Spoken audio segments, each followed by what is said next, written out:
Hello guys, welcome to our channel. आज हम class 12th की केमिस्ट्री का चैप्टर नंबर 3 केमिकल काइनेटिक के ज़ीरो ऑर्डर रिएक्शन का हाफ लाइफ निकालने जा रहे हैं। अब देखो, अगर हम बात करें half life of the reaction की, तो half life of the reaction होता क्या है? तो half life of the reaction हमारा ऐसा टाइम होता है जिसमें जो हमारी इनिशियल कंसंट्रेशन है रिएक्टेंट की, वो रिड्यूस होकर half of its initial concentration. देखो, जो हमारा हाफ लाइफ होता है रिएक्शन का, वो ऐसा टाइम होता है जिसमें हमारा जो कंसंट्रेशन होता है रिएक्टेंट का, वो half of its initial concentration हो जाता है। मान लो जैसे कि मेरा आर कंसंट्रेशन है रिएक्टेंट का, तो जब उसकी हाफ लाइफ होगी, और इनिशियली मेरा कितना था, आर नॉट था, तो जब उसकी हाफ लाइफ आएगी तो जो मेरा इनिशियल कंसंट्रेशन है रिएक्टेंट का, उसका आधा हो जाएगा। मीन्स यानी कि जो मेरा रिएक्टेंट है आर, ठीक है, इसकी जो कंसंट्रेशन है वो हाफ हो जाएगी उसके इनिशियल कंसंट्रेशन से।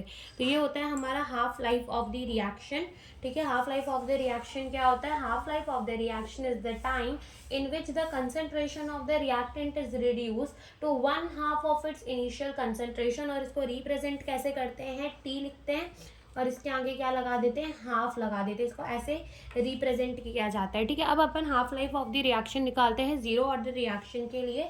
तो जीरो ऑर्डर रिएक्शन के हमने देखा था कि जो रेट कांस्टेंट होता है, ठीक है, वो कैसे दिया जाता है? By the R naught minus R divided by T से दिया जाता है। अब क्या होगा कि ये जब हाफ लाइफ आएगी तो जो हमारा आर है वो कितना हो जाएगा? आर नॉट बाय 2 हो जाएगा, और टी जो है वो हमारा कितना हो जाएगा? टी हाफ हो जाएगा। टी हमारा कितना हो जाएगा?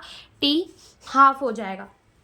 अब यहाँ पुट करते तो देखो क्या हो जाएगा? K is equals to R naught upon में R naught divided by 2 divided by t half. ठीक है, टी हाफ। अब टी हाफ को यहाँ ले आओ, के को नीचे ले जाओ, तो यहाँ से क्या हो जाएगा? देखो, टी हाफ को यहाँ ले आए हम और के को नीचे। अब देखो, यहाँ से पहले इसका क्या ले लो? एलसीएम ले लो। अब 2 ऊपर जाएगा, यहाँ पर देखो ऐसा हो जाएगा कि 2 अगर हम ले लिए तो यहाँ पर 2 R naught minus R divided by minus R naught divided by क्या हो जाएगा हमारा? के हो जाएगा।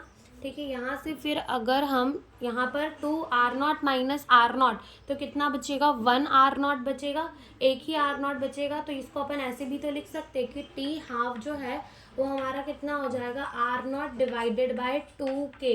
तो यही हमारा हाफ लाइफ आ गया for the zero order reaction. तो half life for the zero order reaction कितना होता है? R naught divided by 2k होता है। ठीक है, और जो हाफ लाइफ होता है हमारे जीरो ऑर्डर रिएक्शन का, वो डिपेंड करता है on the initial concentration of the reactant. तो यहाँ हमने क्या बोला? सबसे पहले half life of the reaction क्या होता है? ऐसा टाइम होता है जिसमें हमारी जो कंसंट्रेशन होती है रिएक्टेंट की, वो reduce to half of its initial concentration हो जाती है। जो हमारा रेट कांस्टेंट है for the zero order reaction, वो कैसे दिया जाता है? R naught minus R divided by T करके दिया जाता है।